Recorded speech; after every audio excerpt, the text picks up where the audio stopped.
Hi నమస్తే friends. నిన్న అయితే నేను మా ఇంట్లో కాకరకాయ టమాటా కూర అయితే చేశాను ఫ్రెండ్స్.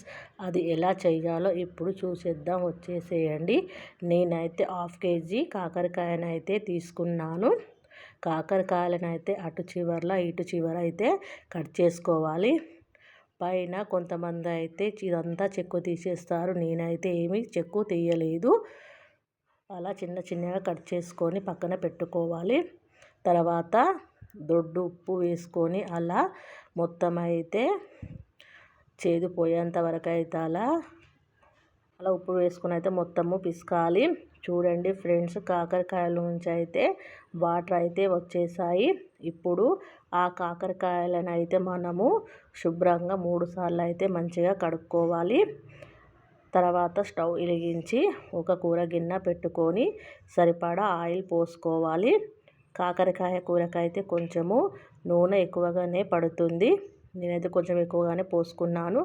తర్వాత ఆయిల్ వేడైన తర్వాత ఒక చిన్న ఉల్లిగడ్డ, 4-5 పచ్చిమిర్చీలు, ఆవాలు, జీలకర్ర, అల్లం వెల్లిగడ్డ పేస్టు, కొంచెం పసుపు కూడా వేసుకొని అవి పచ్చి వాసన పోయేంత వరకు అయితే మంచిగా ఫ్రై చేసుకోవాలి. చూడండి, అవి అయితే మంచిగా ఫ్రై అయిపోయాయి.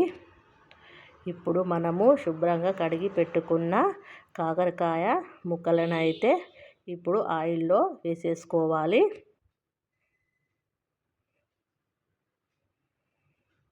అలా వేసుకున్న తర్వాత ఒకసారి మంచిగా ఆయిల్లో అయితే కలుపుకోవాలి. తర్వాత మూత పెట్టుకోవాలి. ఒక 5 minutes అయితే ఆయిల్లో మంచిగా కాకరకాయలను అయితే మగ్గనివ్వాలి. మళ్ళీ ఒకసారి మూత పెట్టుకోవాలి. కాకరకాయలు అయితే కొంచెము మగ్గాయి, ఇంకొంచెం అయితే మగ్గనివ్వాలి. మళ్ళీ ఒకసారి మూత పెట్టుకోవాలి. చూడండి ఫ్రెండ్స్, కాకరకాయ అయితే మంచిగా మగ్గిపోయాయి. ఇక్కడైతే నేను 3 టమాటాలు తీసుకున్నాను. అవి కూడా చిన్న చిన్నగా కట్ చేసుకొని ఆ కాకరకాయలు అయితే వేసేసుకోవాలి. రుచికి సరిపడా ఉప్పు వేసుకొని ఒకసారి మొత్తము కలుపుకొని మూత పెట్టుకోవాలి. చూడండి ఫ్రెండ్స్, కాకరకాయ టమాటా అయితే మంచిగా ఉడికిపోయాయి.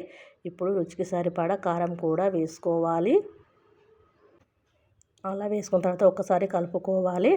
అంతే ఫ్రెండ్స్, ఇలా చేస్తే చేదు లేకుండా అయితే కాకరకాయ టమాటా ఉంటుంది. ఇంట్లో వారందరూ తింటారు. ఇది ఆరోగ్యానికి కూడా చాలా మంచిది.